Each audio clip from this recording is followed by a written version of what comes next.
कृषि मंत्रालय से संबंधित जो निर्णय हैं, विगत 7 वर्षों के आप सब भी साक्षी हैं। लगातार भारत सरकार के निर्णय, प्रधानमंत्री नरेंद्र मोदी जी की जो कृषि और किसान के प्रति प्रतिबद्धता है उसके परिचायक हैं और वो प्रतिबद्धता को दर्शाते हैं। हम सब जानते हैं कि हमारे देश में एक बड़ा क्षेत्र है जहां नारियल की खेती होती है। नारियल की खेती का में उत्पादन बढ़े, उनके किसानों को सहूलियतें दी जा सकें, उनकी उत्पादकता बढ़े, और इस सारे काम को देखने के लिए नारियल बोर्ड 1981 में अस्तित्व में आया था। इस नारियल बोर्ड के एक्ट में हम लोग संशोधन करने जा रहे हैं। एक तो बोर्ड का जो अध्यक्ष है वो गैर शासकीय व्यक्ति होगा, उसी परिक्षेत्र से होगा, किसान पृष्ठभूमि में होगा और जो फील्ड की गतिविधियों को ठीक प्रकार से समझ सके। और एग्जीक्यूटिव पावर के लिए एक सीईओ होगा, उसके अंदर एग्जीक्यूटिव पावर निहित रहेंगी। बोर्ड में 2 प्रकार के सदस्य हैं। एक प्रकार है केंद्र सरकार द्वारा नामित कुछ राज्य जो उसमें प्रतिनिधि के तौर पर रहते हैं। दूसरी श्रेणी ऐसी है जो बाकी राज्य बचते हैं, वो चक्रानुक्रम से उसमें जुड़ते जाते हैं और उनका कार्यकाल समाप्त होता जाता है। इस बार हम लोगों ने यह भी फैसला किया है कि केंद्र सरकार जिन 4 सदस्यों को नॉमिनेट करती है उनकी सदस्य संख्या बढ़ाकर 6 की गई है और अब आंध्र प्रदेश और गुजरात भी उसमें मेंबर होंगे। यह भी परिवर्तन करने हम जा रहे हैं। तीसरा इस क्षेत्र में परिवर्तन है कि नारियल बोर्ड अभी तक भारत के भीतर बोर्ड की गतिविधि हो, नारियल की खेती हो, इस दृष्टि से काम कर सकता था, विचार कर सकता था, योजना कर सकता था, उसे क्रियान्वित करने की कोशिश कर सकता था। लेकिन अब नारियल की खेती और नारियल के किसान को और लाभ हो, इस दृष्टि से वह भारत के बाहर भी गतिविधि की आवश्यकता है तो बोर्ड उस पर विचार कर सकता है और आगे बढ़ सकता है। ऐसे 3-4 प्रकार के संशोधन निश्चित रूप से इस दिशा में हुए हैं। दूसरा आप सबको ध्यान में है, और मैं किसान आंदोलन से जुड़े हुए मित्रों को भी कहना चाहता हूँ। आम तौर पर ये कहा जाता है कि नए कानून आए उससे एपीएमसी ख़त्म हो जाएगी।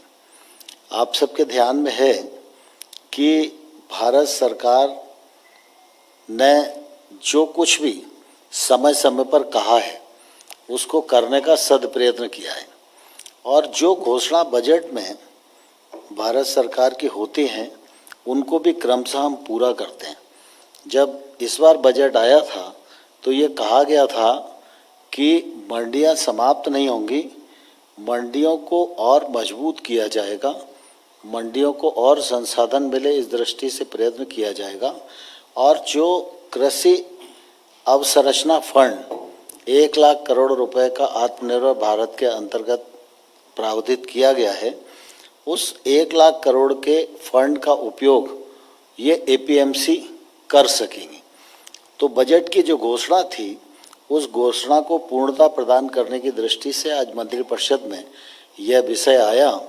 तो आज मंत्रिपरिषद के निर्णय के अनुसार एपीएमसी भी अब उसके लिए पात्र होंगी और वो इंफ्रास्ट्रक्चर फंड का अपने संसाधन बढ़ाने की दृष्टि से, किसानी के लिए अधोसंरचना उपलब्ध कराने की दृष्टि से उपयोग कर सकेंगे। इसी के साथ साथ राज्य सरकार और राष्ट्रीय और राज्य स्तर की जो कोऑपरेटिव के फेडरेशंस हैं या स्व सहायता समूह के फेडरेशन हैं, वो भी इसकी पात्रता की सूची में आज के निर्णय के बाद आ जाएंगे। अभी तक हम लोगों ने इसमें ये प्रावधान किया था कि कोई व्यक्ति, संस्था, सहकारी समिति, एफपीओ या एग्री स्टार्टअप, किसानों का समूह, ये सब लोग अगर आएंगे तो एक संरचना बनाएंगे तो उसके लिए 2 करोड़ रुपए तक का लोन, जिस पर सरकार की गारंटी होगी और 2 करोड़ रुपए तक के ऋण पर 3% ब्याज की छूट होगी। स्वाभाविक रूप से हम सब इस बात को जानते हैं, कई बार व्यक्ति भी इतना क्षमतावान हो सकता है कि एक से ज़्यादा प्रोजेक्ट वो कर सके। संस्थाओं की क्षमताएं तो निश्चित रूप से और भी होती हैं। इसलिए आज हम लोगों ने ये भी निर्णय किया है कि यदि व्यक्ति एक से अधिक प्रोजेक्ट करेगा, लेकिन उसकी अधिकतम सीमा 25 होगी और ये परियोजनाएं अलग अलग गांव क्षेत्र में करना पड़ेगी। वो एक स्थान पर 10 परियोजनाएं नहीं कर सकता। तो अगर वो 25 तक भी परियोजनाएं करता है तो हर परियोजना को अलग अलग 2 करोड़ रुपए तक ब्याज पर छूट और गारंटी की पात्रता रहेगी। राज्य सरकार की जो एजेंसियां हैं या राष्ट्रीय और राज्य स्तर की जो कोऑपरेटिव्स हैं, फेडरेशंस हैं, ये लोग पर यह बंदिश लागू नहीं होगी। वो 25 से अधिक भी, लेकिन विकेंद्रीय रूप से अगर इंफ्रास्ट्रक्चर बना सकते हैं तो अलग अलग प्रोजेक्ट मानकर उनको छूट देने की पात्रता निश्चित रूप से रहेगी।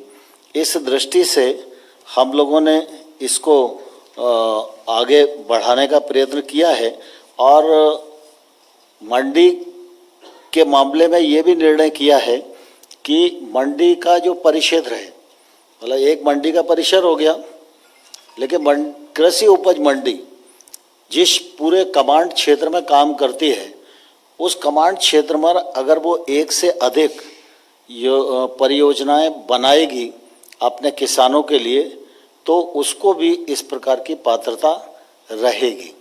इस दृष्टि से आज के ये निर्णय निश्चित रूप से बहुत ही महत्वपूर्ण हैं और इस योजना की हम लोगों ने अवधि बढ़ाने के लिए भी निर्णय किया है। मैं समझता हूँ इस निर्णय से अधिक लोग लाभान्वित होंगे, अधिक इंफ्रास्ट्रक्चर बनेगा और आज इसका दायरा काफ़ी बढ़ गया है। और विशेष रूप से जो बात कही जाती थी कि एपीएमसी ख़त्म हो जाएंगी, एपीएमसी ख़त्म नहीं होंगी। कृषि कानून लागू होने के बाद भी कृषि उपज मंडी को करोड़ों रुपए का साधन भारत सरकार की ओर से इस इंफ्रास्ट्रक्चर फंड में से उपलब्ध कराया जाएगा, जिससे वो सशक्त होंगी, उनके आय के साधन बनेंगे और अधिक किसानों के लिए वो उपयोग में आ सकेगी। प्रमुख रूप से मुझे इस अवसर पर इतना ही कहना।